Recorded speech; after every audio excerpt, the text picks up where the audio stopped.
नमस्कार मंडळी, तुमचं स्वागत आहे आपल्या आवडत्या मराठी न्यूज चॅनलमध्ये. आज आपण बोलणार आहोत मुख्यमंत्री लाडकी बहीण योजनेत सुरू असलेल्या मोठ्या हालचालींबद्दल. लाभार्थ्यांची घरोघरी जाऊन तपासणी सुरू झाली आहे. जालना जिल्ह्यात एकाच कुटुंबातील अनेक पुरुष आणि युवकांनी लाडकी बहीण योजनेचा लाभ घेतल्याचं उघड झालं आहे. त्यामुळे आता सरकारने यावर मोठं पाऊल उचललं आहे. या योजनेअंतर्गत महिलांना दरमहा 1,500 रुपये दिले जातात.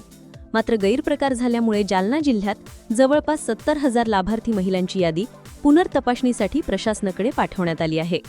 योजना सुरू करताना फारसे निकष न तपासता अर्ज मंजूर करण्यात आले होते. आता मात्र घरपोच जाऊन अंगणवाडी सेविका पत्ता व पात्रतेची तपासणी करत आहेत. या योजनेचा गैरफायदा घेतलेल्या महिलांचे नाव काढले जाणार आहे. तसेच काही ठिकाणी पुरुषांनीही बनावट पद्धतीने योजना घेतल्याचे उघड झाले आहे.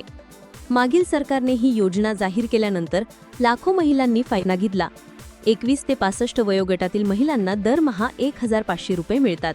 मात्र काही शासकीय कर्मचाऱ्यांनीही पैशांच्या मोहाने यामध्ये हात घातल्याची धक्कादायक माहिती समोर आली आहे. मंडळी, ही योजना खरोखर गरजू महिलांसाठी आहे.